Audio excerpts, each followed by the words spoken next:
možemo da se vratimo na taj deo, da nam malo bolje definišeš te izvršne prevoznike u odnosu na nalogodavce, špeditere. Šta je tačno izvršni prevoznik? Pa izvršni prevoznik je onaj prevoznik koji faktički izvršava prevoz. Znači to je onaj, da kažemo, zadnji u lancu, dok su svi između ugovorni prevoznici. Dakle, pošiljalac sklapa ugovor sa prevoznikom. On ako ne može da izvrši taj ugovor svojim vozilima, on taj ugovor prosleđuje, da kažem, dalje i pravi se novi ugovor i taj prevoznik postaje ugovorni prevoznik, a novi, da kažem, prevoznik postaje izvršni.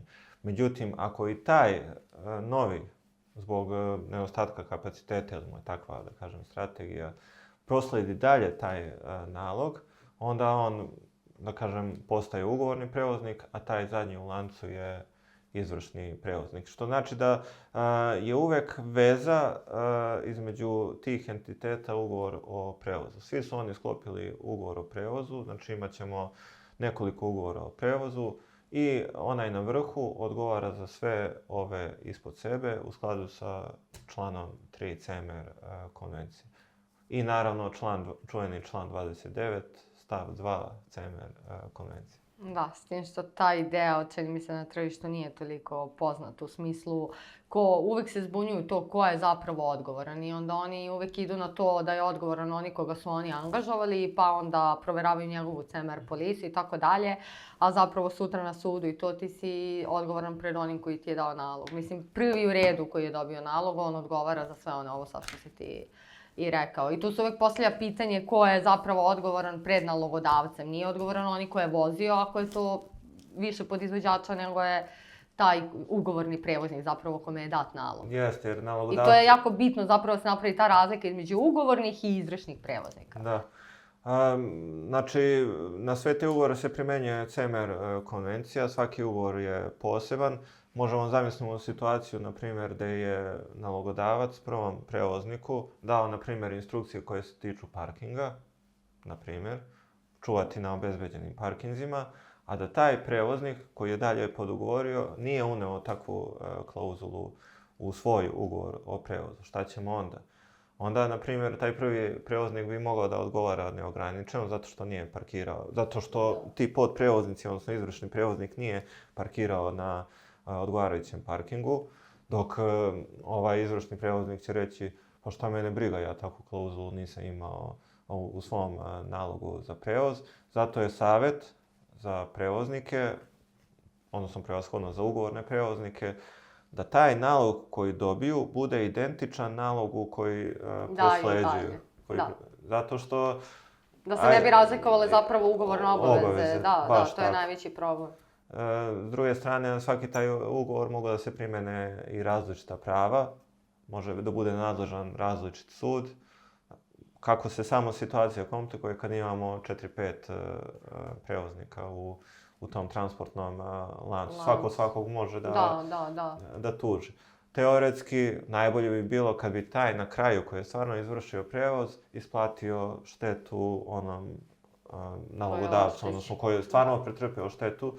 A ko je stvarno pretrpeo štetu, to proizilazi iz kupoprodajnog ugovora na kome je rizik da ta šteta, odnosno u kom trenutku on snosi rizik za nastalu štetu. Da li je to kupac ili prodavac? Uvijek će biti ili je kupac ili je prodavac. Neko mora da snosi štetu, za to nam služe Incoterms pravila koje određuju znači ko snosi rizik, ko plaća koje troškove, ko angažuje prevoznika. Znači, bukvalno to su neka standardna pravila igre koja nam služe prilikom formiranja kupoprodajnog, da kažem, ugovora da bi se sutra sprečile skupi sudski procesi, nedoumice i tako dalje.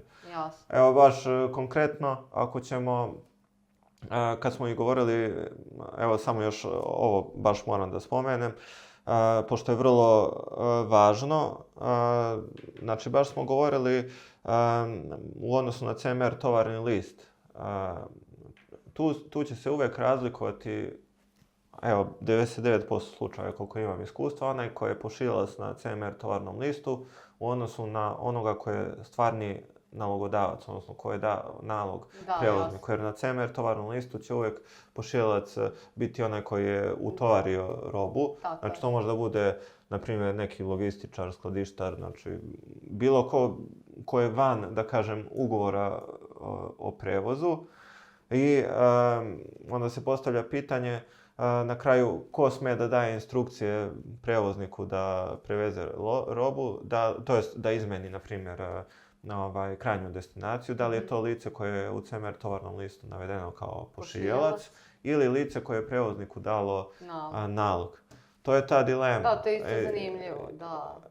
Jer CMR konvencija kaže da je u pitanju pošiljalac, ali opet smo rekli da CMR tovarni list je samo dokaz o ugovoru o prevozu i da sve ono što je netačno navedeno u CMR tovarnom listu ne odgovara istini. Ja tim nalogom dokazujem ko je pošiljalac, znači moja ugovorna strana, i onda to lice nema prava koje je u CMR tovarnom listu navedeno da daje instrukcije. Iako se onako na prvi pogled čini kad se čita CMR konvencija, da samo ono lice koje je navedeno kao pošiljalac na CMR tovarnom listu može da daje instrukcije. I u vezi s tim, to je onaj glavni problem kod prevara, što smo rekli da je dovoljno da se prevarant nakači u taj transportni, da kažem, lanac, da CMR tovarni list kaže jednu destinaciju, a da izvršni prevoznik u nalogu dobije drugu destinaciju. Koga će izvršni prevoznik da posluša? Ajde da kažemo, pravno bi trebalo da posluša nalog, zato što mu je to direktan nalogodavac, jer on plaća vozarinu, on je s njim ugovorio odakle šta treba da se preveze, ali bi to meni bila kao prevozniku lampica da nešto tu ne štima, da nešto tu nije u redu. Jer obično u CMR tovarnom listu će se kao pošiljalac naći onaj originalni pošiljalac, onaj koji je prvi poslao, da kažem, taj nalog za prevoz. I obično će to lice znati da li ta roba treba da završi na jednom ili na drugom mjestu. Ali opet dolazimo u vrzino kolo, zato što ti nalozi za prevoz koje izvršni prevoznik dobije, obično sadrže klauzulu da ne smije da se kontaktira lice koje je na CMR tovarnom listu navedeno kao pošiljalac. I onda slijedi ugovorna kazna od, na primjer, 3 vozarine. I šta će onda izvršni prevoznik da uradi? Pa ništa, da posluša svog... A onda smo rekli da moraju, ja kao izvršni prevoznik moram isto da provjerim ko mi je nalogodavac, jer možda je nalogodavac prevarant. Da li ja kao izvršni prevoznik koji uzmem taj nalog treba da provjerim ko mi daje taj nalog? Znači, da li je to lice stvarno špedicija koja je renomirana, koja postoji, koja je registrovana negde, ili je u pitanju možda lice koje neovlašteno koristi dokumenta od prave, da kažem, te špedicije, a na koji način ćemo da provjerimo to, tako što ćemo koristiti druge izvore, znači, na primjer, mail adrese sa interneta, ne, znači, mail adrese sa koje sam dobio nalog, nego mail adrese sa APR-a, dobra ideja, ako je srpski, da kažem, špediter, ako je onda sa interneta, možda ta špedicija ima svoj sajt, pa se uporede mail adrese, da li je taj deo poslet odgovarajući, znači sa mailom onoga ko mi šalje, pa onda zvanje telefonom, da li je fiksni telefon ili mobilni telefon, znači taj mobilni telefon koji mi stoji, da kažem, u nalogu ili u mailu sa kojom sam dobio nalog, da provjerimo da li odgovara telefonu firme sa interneta gdje je provjeravam.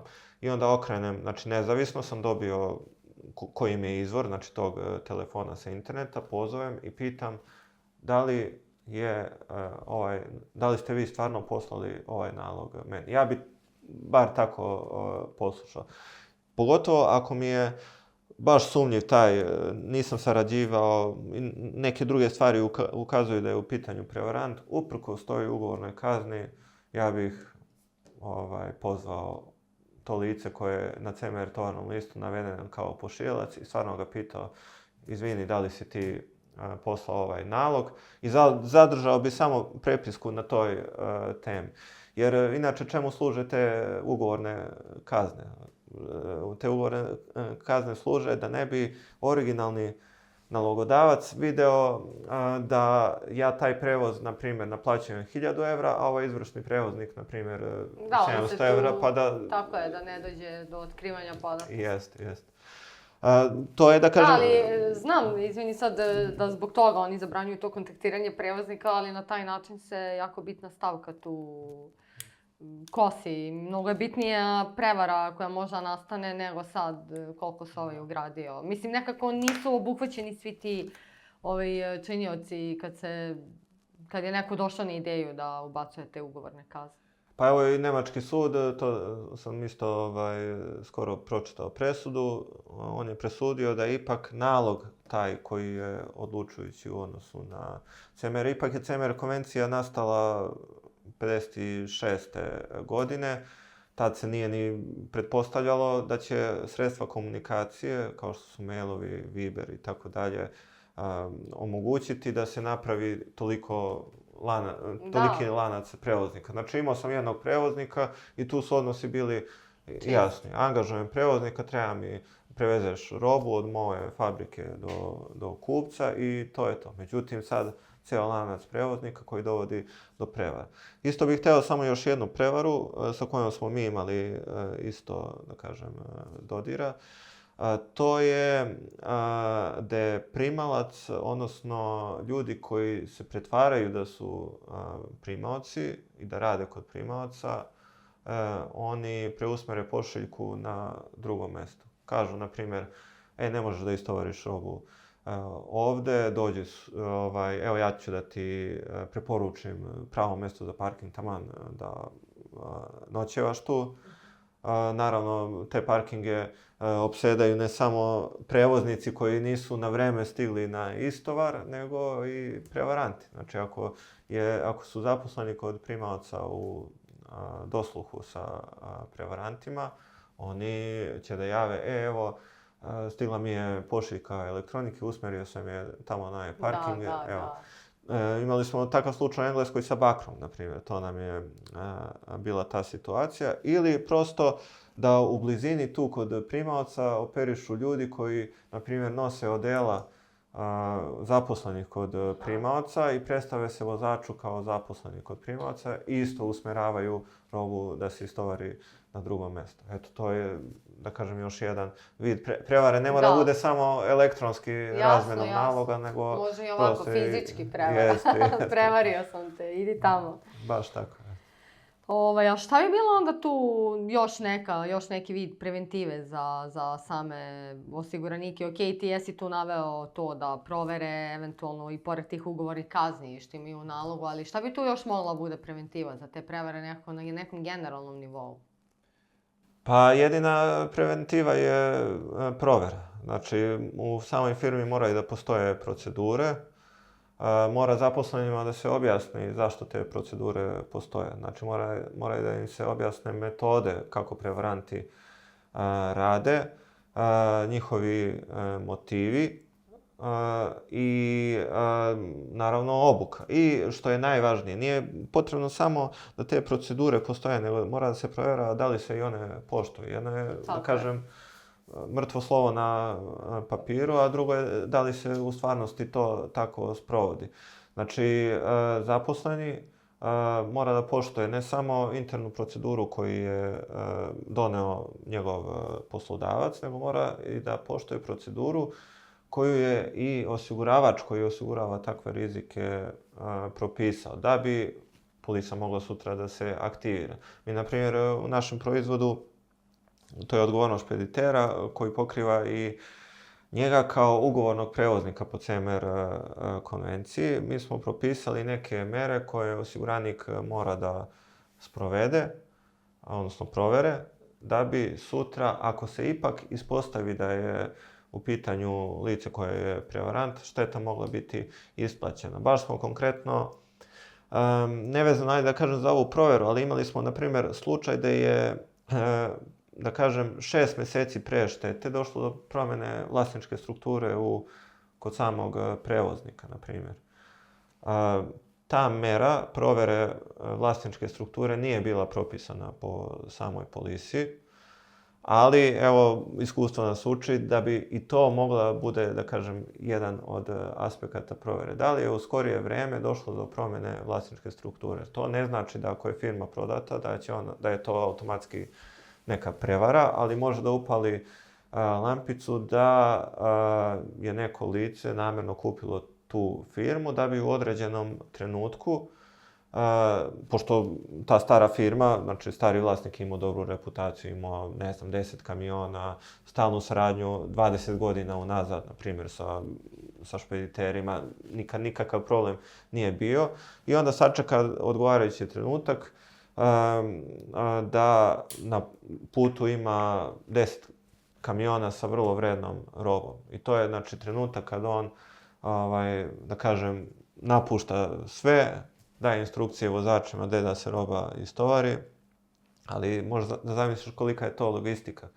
Gdje ti moraš da angažuješ i to skladište, odnosno da zakupiš to skladište koje će primiti tu robu da se istovari.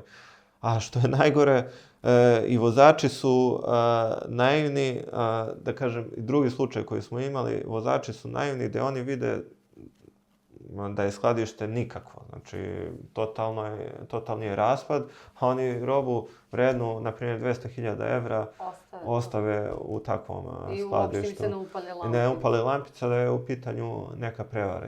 Ja bih pozvao dispeča i rekao, ovo mi je nešto sumnjivo, nemoguće da se ovakva roba istovara na ovakvom mjestu. Pa dobro, to je stvar iskustva, sad to zavisi koliko i od starosne dobi vozača. Ali moramo se složiti, mi moramo promijeniti da pričamo i da promijenimo takvu situaciju, jer nije suština juriti samo naloge i juriti razliku između naloga koji sam primio i naloga koji sam dao. Znači, suština je da pružimo kvalitetnu uslugu i da nas, naravno, prevaranti ne dokače na neki od ovih načina. Vjerojatno postoji još neki način koji sam propustio, ali ovo je ono što smo mi kao osiguravajuća kuća, generali, vidjeli, doživjeli i naravno isplatili. I sve te, da kažem, procedure smo izmenili. Originalno smo procedure doneli na osnovu osiguravajućih uslova, na primjer, generali Poljska, koji su, ja mislim,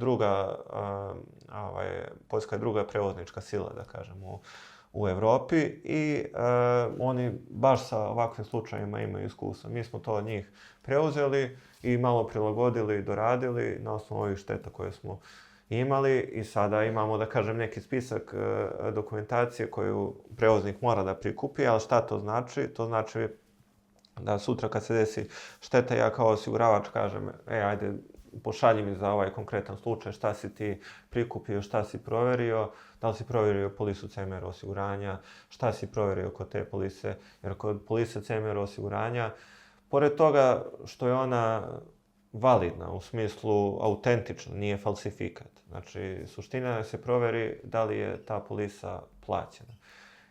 Zašto se to provjerava? Zato što, ako govorimo s aspekta stranih špeditera, pošto oni provjeravaju i polise srpskih, italijanskih, rumunskih, oni ne mogu da znaju kako je lokalno zakonodavstvo i da li je polisa važeća ako je premija plaćena ili nije. Njima je, znači, sigurno, ako je polisa 100% plaćena ili bar da je plaćena dospjela premija, da je polisa važeća. Jer oni, na primjer, ne mogu da znaju u Srbiji da ja moram kao osiguravač, ako mi premija nije, na primjer, plaćena, da uputim pismo ugovaraču osiguranja, da ga obavestim, da plati u roku od 30 dana, inače će polisa automatski da se raskine. Prosto špediteri time ne žele da se zamaraju, traže plaćenu polisu. I mi, naravno, ranije smo imali problem zato što se premija, na primjer, plati isti dan kad je utovar, pa mi to ne vidimo na našem računu. Zato je moj savjet za prevoznike, ako imate jedan kamion, šta je to, 200 i nešto evra, mislim, koliko su jeftine polise, odmah platite i završite tu priču. Znači, to je još jedan od aspekata koji špediteri moraju da provjere. Pored podataka o samoj firmi, dokumentacije, dozvole za prevoz, međunarodni, znači, bonitet, preporuke, provjera, ovo što smo pričali, e-mailova, telefona. Znači, CMR polisa je ono što mora da se uradi i to je propisano i moramo imati mail potvrde, ne telefonski da je potvrđeno, nego e-mailom da je.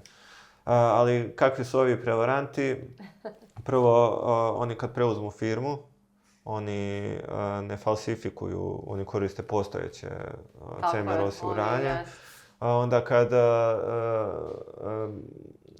rade to u smislu da koriste tuđu dokumentaciju, znači pravu dokumentaciju, ali da ovaj pomisli da pričaju sa ovlaštenom osobom, ni to nije falsifikat. Znači, suštinski, izađe nekad vrlo retko da kažem da je falsifikat, a da je prevarant, jer sad su se izveštili i to je... Pa ne, ja sam imala priliku da se susretala sa falsifikovanim polisama tako što oni izmene iste polise nekog osiguranja, ali oni izmene, na primjer, datum trajanja nije više do 24. nego je do 25. I imaju neke polise na tržištu koje su zgodne za menjanje u PDF-u ili kako već i onda to posle imamo problem. Ali to je još jedan od metoda provere. Ne pričamo samo za polise, CMR osiguranja, nego i za ostalu dokumentaciju. Ako je, na primjer, jedna kopija dobra, znači čitljiva je, sve je super sa njom, a druga kopija nekog, da kažem, drugog dokumenta je ne vidi se ništa, nije čitljivo, zamrljano je.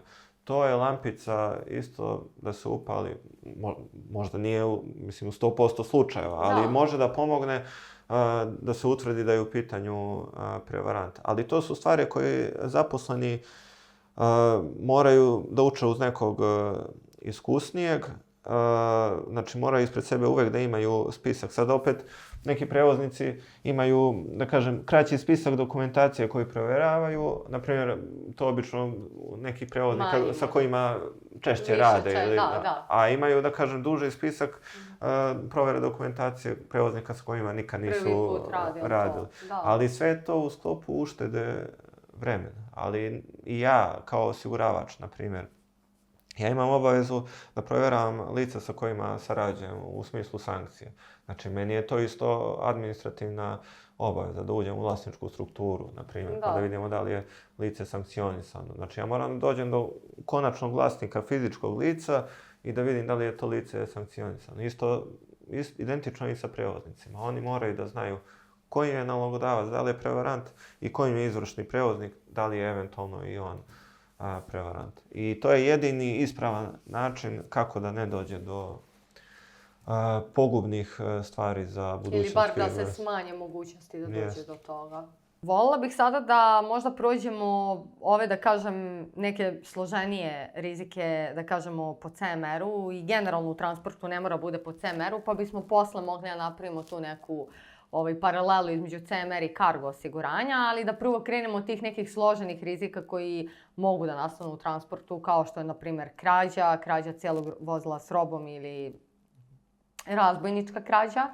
Isto, na primjer, prisutnost NN lica, ajde da kažem, migranti u tovarnom prostoru i, na primjer, kad imamo saobraćajnu nezgodu, tu isto imamo nekih zanimljivosti kad bi bilo, na primjer, pokriveno po CMR-u, kada ne i tu isto možemo negde sa cargom da povežemo, pa eto, ćemo da krenemo od krađe.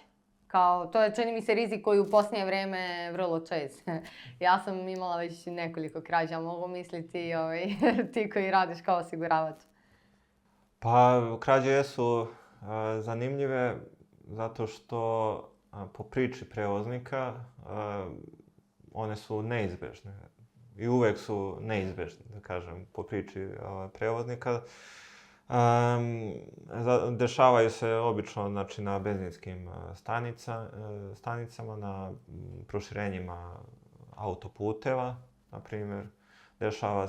Dešavaju se često na istovaru, znači veliki distributivni centri. vozilo ne stigne na vreme na istoriju, onda naravno ono Mora što smo okrenuti. rekli, obično onaj tamo primalac, odnosno radnik, noćni čuvar, kaže, možda parkiraš na onoj benzinskoj pumpi ili na onom parkingu. Naravno, vozač vidi, aha, evo, imamo dosta parkiranih vozila, evo, šta fali, ja ću tu isto da parkiram. Znači, vrlo retko smo imali razbojničke krađe, ali i krađe celog vozila sa rovom, ali najfrekventnije su znači isečene cerade gde je deo robe samo ukraden. I naravno, nikad vozač ništa nije čuo, uvek je omamljen nekim gasom, na primjer, to su, da kažem, najčešći izgovori. I ovo što sam uvek rekao, pa gde da parkiram, to je najčešći izgovor. A što je najgore, izgovor je vozača, jer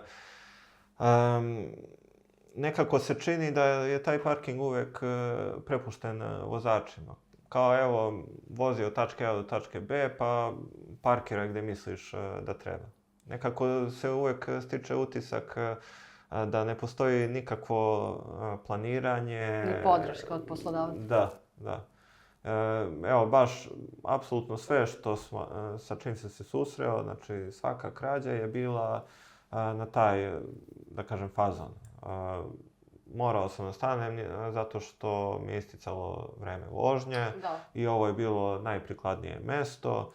A nezavisno od toga što je, na primjer, 20 km nazad imao bezbedan parking, doduše koji se plaća, ali treba platiti 20 evra, na primjer, noćevanje na tom parkingu. Naravno, nisu svi ovi prevoznici isti. Imamo klijenta koji se baš angažuje oko tih parkinga i to nema svoje kamione, nego angažuje, da kažem, podprevoznike, ali njima u nalogu ima zahtev da na tačno određenim parkinzima parkira. Sad, kakvi su ti parkinzi? To mogu, na primjer, da budu parkinzi koji su čuvani, znači koji imaju rampu, koji imaju čuvara, koji su ograđeni. Ti su, ajde da kažemo, maksimalno bezbedni, mada je i tu nekad bilo krađe. Onda sve popularniji parkinzi u prevozničkim bazama, na primjer. Ja kontaktiram nekog prevoznika, na primjer, u Francuskoj i pitam ga, da li mogu da parkiram u krugu tvoje firme, na primjer. Sad, dosta prevoznika koji imaju takav parking je to videlo kao dobar izvor prihoda i naravno oglašavaju se preko interneta. Postoje čak i platforme koje imaju, na primjer, koliko je slobodnih mesta, ali najbolje je ako, na primjer, neko radi Nemačku, pa onda da ima, da kažem, godišnji dogovor sa takvim prevoznikom koji ima takav parking i onda u roku od godinu dana ja planiram da parkiram toliko i toliko puta, toliko kamiona, sad već kako se gleda i ostvari, da kažem, što povoljniju cenu. Pogotovo, na primjer, kod ovih zbirnih transporta gde se već znaju tačka A, tačka B, koja je ruta, znači nešto što je već uigrano. Pogotovo su, znači, problematični i ti parkinzi. Ako bih izdvojio neku zemlju, to je Velika Britanija, gde smo imali najviše krađa. Druga bi možda bila, da kažem, kombinacija Holandija-Nemačka, pogotovo Holandija, gde je gore Venlo, gde je informatička oprema, na primjer. Britanija je poznata, na primjer, zbog alkoholnog pića, zbog guma, na primjer, kozmetike. Evo, imali smo baš tog našeg uvoznika kozmetike, gde je prosto klasika, cerada isečena, ukradena roba. Naravno, ne cijela, nego dovoljno je 2-3 palete da nestanu. Ali to je ono što se kaže hit and run. Nije ova klasična prevara, nego dođu sa kombijem i sve se obavi u roku od, neću kažem, 2-3 minuta, ali za jednu paletu, ako ih ima nekoliko, dovoljno je samo da... I naravno, nikad niko ništa nije čuo. Opet, jedno je kad je parking frekventan i gde ima dosta vozila koji je osvetljen, gde su kamere, mnogo je manja šansa da se tako nešto desi, ali ok, gde su ovi parkinzi koji su opet za teretna vozila, da ima manje, da kažem, da je manje prometno, tu već se i vozači drugih kamiona koji vide da se nešto dešava, znači vide krađu, oni se ne usuđuju da dignu uzbunu, znači niko neće da rizikuje svoj život, jer ne zna s kim ima onda će preraste u razbojničku krađu. Onda će provalno u razbojničku krađu. Sada neko istrči iz kamiona i da viče policija i da... A i ja verujem da i vozači imaju instrukcije kad se tako nešto desi da... Da sede u kamionu. Da ne reaguju.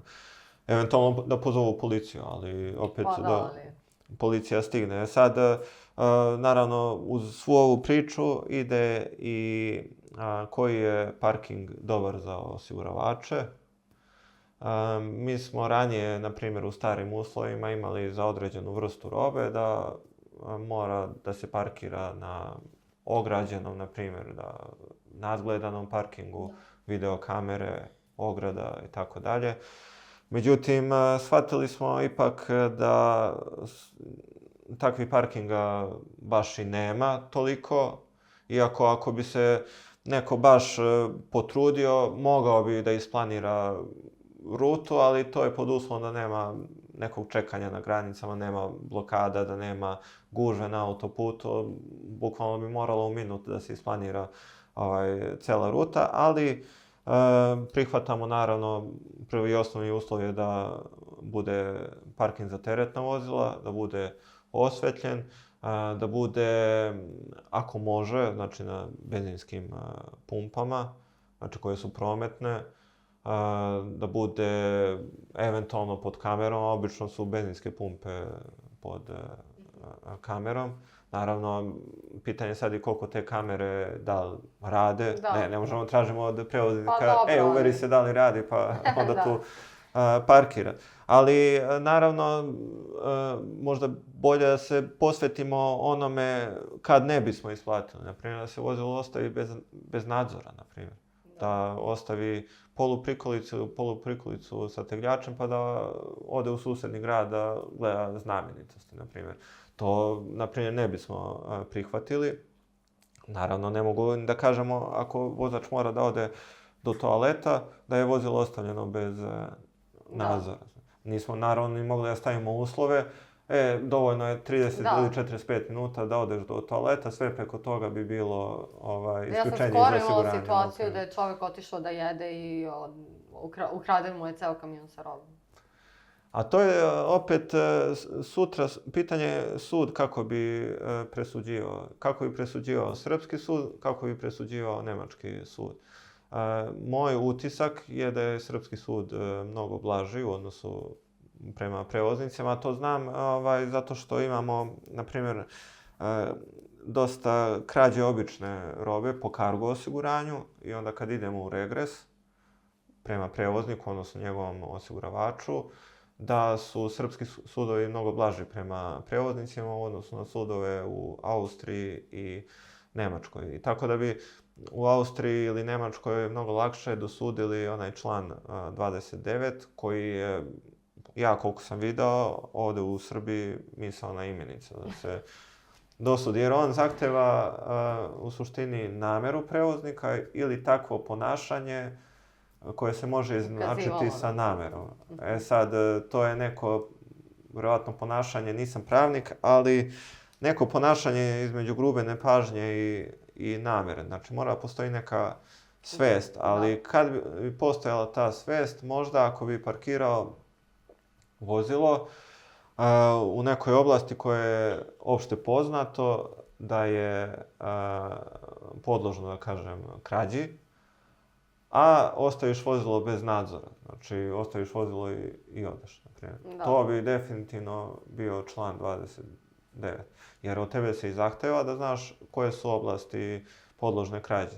Naprimjer, koga zanima, ima TAPA, ona je organizacija i ona daje statističke izveštaje o oblastima u Evropi koje su, da kažem, podložne krađe. A to je naravno sve ono što ide gore ka Britaniji, Holandija, Nemačka, to je ono Možemo samo da postavimo pitanje i da razmišljamo na temu koliko takvih krađa uopšte nije ni prijavljeno. Eto, to je, da kažem, glavno pitanje.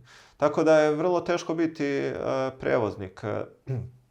Pogotovo imaju ograničenje sa polise, gde treba da se parkira. Imaju ograničenje vožnje, onda imaju presiju od svog šefa, gazde. I znači, da, stalno neki termini, ali zamislimo mi situaciju gde u nalogu piše preuzeo sam neku vrednu robu ili običnu robu, a u nalogu piše parkirati samo na obezbeđenim parkinzima. I sad, šta bi ja kao prevoznik trebalo da uradim? Ja bi trebalo da analiziram celu rutu kao profesionalac i da kažem, evo na svim ovim mestima ja bi mogao da parkiram tu i tu, u skladu sa vremenom vožnje, znači onako kako bih isplanirao. Naravno, ne mogu u minut da parkiram, ja kažem, ja vozit ću 8 sati, vozit ću 7 sati i 59 minuta, baš da mi se tu nacrta parking. Znači, ne tako, nego prosto, znači mora da se vodi računa da se, ok, ne mora na 5 sati, ali na 6-7 sati da se stane ako je parking obezbeđen. A znam da vozim vrednu robu i znam u nalogu da mi stoji obezbeđen parking. Sad se postavlja opet pitanje da li ja kao vozač sam upućen u taj nalog. Da li je meni dispečer rekao, imaš turu tamo, ajde preuzmi robu i vozi kako znaš. Ili će dispečer reći, pošto ti planiraš taj prevoz, ti voziš, ti sam proceni za ovu robu gde ćeš da parkiraš, ali znaj da imamo obavezu da parkiramo na obezbeđenim parkingima. Vozač će reći, aha, ok, ajde, to je prepušteno meni, ja ću tako i da uradim. Ili proaktivniji pristup, gde će dispečer da kaže, preuzmi robu tamo, parkiraj samo na ovim parkinzima, ako imaš nekih smetnji, javi mi, da ja kontaktiram nalogodavca i da mu kažem ja ovde ne mogu da parkiram. Znači, prosto nemam čuvani parking zbog toga i toga, daj mi nove instrukcije. Jer ne sme da se uzima taj nalog zdravo za gotovo. Znači, ja ako imam obavezu da parkiram na obezbeđenom parkingu, ja tu obavezu moram da izvršim. Ako sam siguran da nemam obezbeđen parking, ja moram tražim instrukcije od nalogodavca da se taj nalog izmeni. To bi bio, da kažem, proaktivan pristup. Sve drugo dovodi do svađe, do krađe, ali do neisplate iz osiguranja, do sudskih sporova. Da, tu je baš veliko nerazumevanje. Evo, ja stvarno nadam se kad ljudi budu pogledali ovu epizodu da će stvarno malo bolje da shvate na koji način sve mogu da preveniraju sve te rizike, jer prevoznici i svi, oni svi kad nastanu te stvari, to je haotično i to ne možeš uhvatiti ni za glavu ni za rep, a kamoli to da oni to planiraju i tako, mislim. Verujem da ima oni koji razmišljaju, ali u tom smislu oni samo kažu nisu imali vremena, morao sam prestane s vožnjom i tako dalje. Sve zavisi da li je veći, manji prevoznik i kakva je firma u pitanju. Naravno da firme koje vode računa o svom poslovanju da vode računa i o ovome. Naprimjer, primetio sam da srpski sudovi retko kad uzimaju kako je organizovana firma, odnosno kakve procedure postoje u firmi. A ne znaju da treba da uzmu. Ne znaju da treba da uzmu to u obzir. Jer ja, na primjer, kao osiguravač, ako je neki vozač namjerno nešto uradio, na primjer, ja ne mogu... izvinjam se, ako je nešto nepažnjom ili grubo nepažnjom nešto uradio, ja, ako isplatim štetu po CMR odgovornosti, ja ne mogu da se regresiram od njega. Ali samo ako je štetu učinio namjerno. Jer mene zakon sprečava, bez obzira na primjer što je on, ne znam, prihvatio taj nalog usmeno i rekao, ok, ja ću sve to da poštujem, ali najbolje bi bilo, ali opet dolazimo do onog dela odnosa između vlasnika i vozača, da vozača nema. Znači, najbolje bi bilo sve te procedure ponašanja vozača staviti u ugovor o radu i znači da vozač zaposleni, ne samo vozač, nego i dispečer, da potpiše i da kaže ja se ovoga pridržavam svih ovih procedura. Za dispečera ili ovoga što radi sa nalozima, procedura provere podprevoznika nalogodavaca, za vozača. Da, pročitao sam nalog, tražit ću. Ako, na primjer, na utovaru mi ne dozvole da pregledam robu, kontaktirat ću dispečera, to mi je obaveza, znači da tako radim. A ne da zatvorim jedno oko zašto se meni žuri ili žuri mi se pa ću sam da utovarim robu. Jer svaka takva situacija neminovno dovodi do štete. Ok, sad smo obradili ovaj rizik krađe i razbojničke krađe i provalne krađe i tako dalje. Ali mene sad zanima, na primjer, za požar. Pa ono s početka kad si spomenuo vezano za održavanje vozila. Pošto prošlo leto, ne znam, ove godine ne mogu da setim, bilo je baš dosta kamiona koji su znali tako se zapale na putu. Da li vi kad nastanu takve štete kao osiguranje, da li vi tu ulazite u ispitivanje kako je došlo do zapaljenja, da li je možda došlo neki kvar kamiona ili je prosto nešto van kamiona došlo pa se raširila vatra? Je li vama tu uopšte bitno kako je nastao požar za isplatu štete ili vam je dovoljno samo da se ostvaruje, ali požar isto možda bude viša sila, ali požar jeste po CMR konvencije, mislim odgovornost prevoznika. Odgovornost prevoznika je objektivna, a to znači šta god da se desi od tačke A do tačke B, prevoznik odgovara. Znači, odgovara i za one rizike kod kojih je uzrok ostao nepoznat. Ja, ako ne znam zašto je došlo do požara, odnosno ja kao prevoznik, ja ne mogu da se oslobodim te odgovornosti. Ako ne znam, znači šta je uzrok, da li je uzrok roba, da li je uzrok samo vozilo kao vozilo tehnički, da li je bilo ispravno ili ne. Ako ja ne znam tačno uzrok koji je doveo, onda ja ne mogu da se oslobodim od odgovornosti. Isto važi i za osiguravača. Znači ja ću kao osiguravač se potruditi da utvrdim uzrok štete, u tome mi mogu pomoći izveštaj vatrogasaca, policije, to ćemo svakako tražiti, onda izveštaj veštaka o tačnom uzroku požara. Gde je nastalo, u kom delu prikolice, da li je moglo nastane zbog ovoga, onoga, sa nekom verovatnoćom. Sad, ako je velika verovatnoća, ili se utvrdi 100% da je šteta nastala zbog same robe, to je okolnost zbog koje prevoznik ne odgovara i šteta se naravno ne isplaćuje. Ako je šteta nastala zbog samog vozila, neispravno vozilo, ili je šteta nastala iz razloga, odnosno rizika za koje nemamo dokaze kako je nastala, ne zna se kako je nastala, prevoznik ostaje odgovoran. Ima član 17.3 CMR konvencije koji isto kaže da se prevoznik ne može osloboditi od odgovornosti zbog manjkavosti samog vozila. Znači, bilo koji požar koji nastane na vozilu, a posljedica je manjkavosti vozila, ili loše održavano, ili postoji neka, kažem, sistemska greška u vozilu, prevoznik ostaje odgovoran. Eventualno bi moglo da se oslobodi odgovornosti ako je požar došao izvana, na primjer neko je podmetnuo požar, eventualno da se požar proširio sa susjednog objekta ili eventualno sa susjednog vozila na naše vozilo, ali opet je i to pitanje, imali smo slučaj gde se vozilo, na primjer, gde se požar proširio sa susjednog vozila na naše vozilo i sudska praksa je tu, da kažem, različita. Neko bi rekao, pa šta je on mogao da uradi, parkirao je vozilo, požar se proširio sa drugog vozila, što bi bio odgovor. Onda svakako jeste odgovorno to drugo vozilo, ali opet...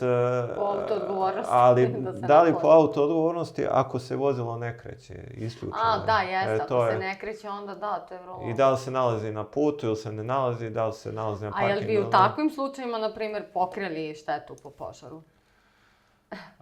To je vrlo diskutabilno pitanje. Požar sa susjednog vozila, verovatno bismo išli da prevoznik nije odgovoran, ali definitivno ne isključujem u zavisnosti pred kojim sudom bi Da.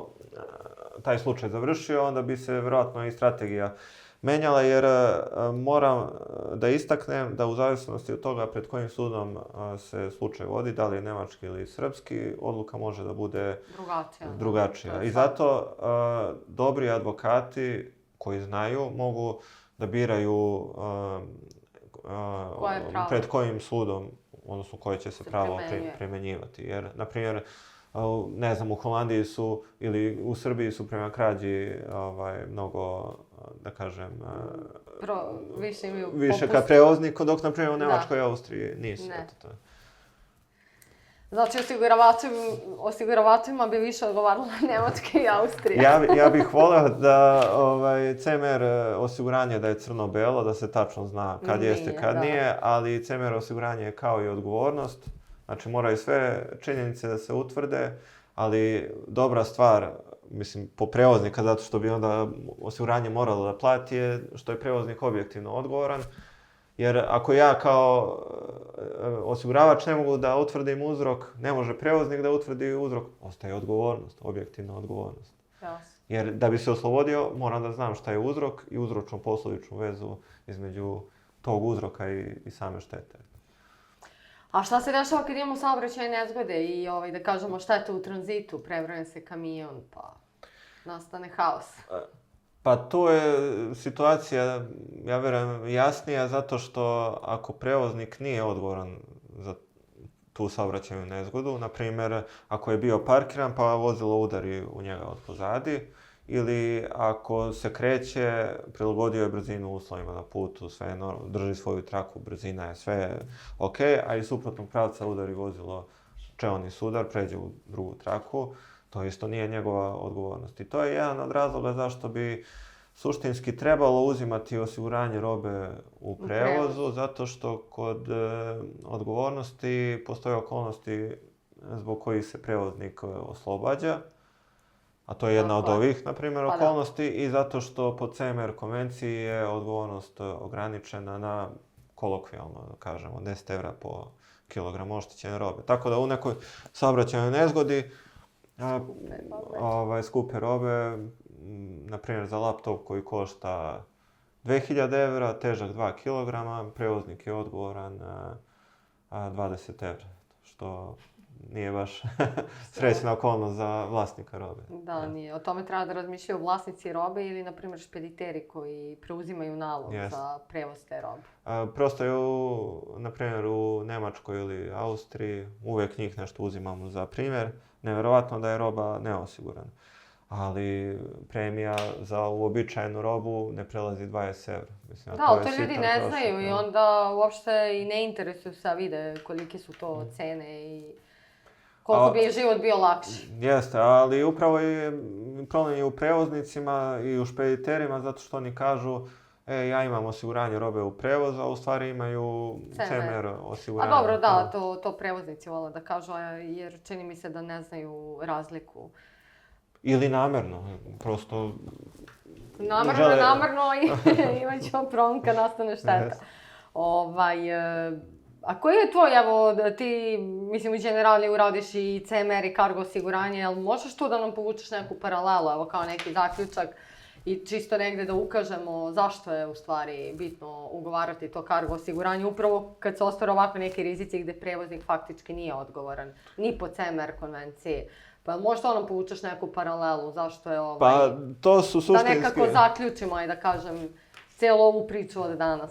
Pa to su suštinski dva razloga. Znači, prevoznik može da se oslobodi od odgovornosti, ali ako postoji osiguranje robe u prevozu, to vlasnika robe ne treba da interesuje, zato što bi takva šteta bila pokrivenja po osiguranju robe u prevozu. To je prvi i osnovni, da kažem, razlog. Drugi razlog, ako imamo vrlo vrednu robu, znači nema ograničenja po kilogramu. Znači, gleda se vrednost, odnosno uobičajeno je faktorna vrednost robe i ako prelazi ta vrednost 10 € po kilogramu, to vlasnika robe ne interesuje, on će aktivirati svoju polisu, a onda će osiguravač, ako je prevoznik odgovoran, da se regresira. Ali koliko će da se regresira, regresirat će se onoliko koliko kaže CMR konvencije.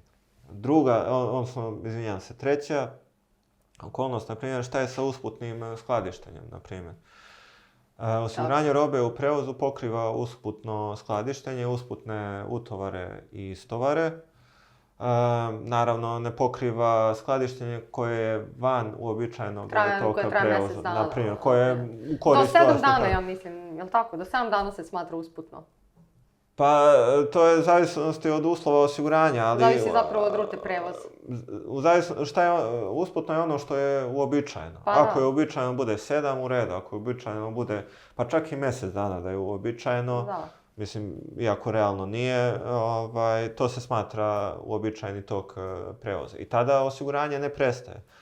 Ali, na primjer, kod CMR-a, šta ćemo sa situacijama gdje se prevoznik obavezao da preveze, na primjer, robu od Berlina do Niša, pun šleper, na primjer, neki dotovar i nešto, i onda taj kamion istovari kod sebe u skladištu u Beogradu i onda tim nekim malim kombijima preveze, ne znam, do Niša, deo robe dole do Podgorice, na primjer, ili tako dalje.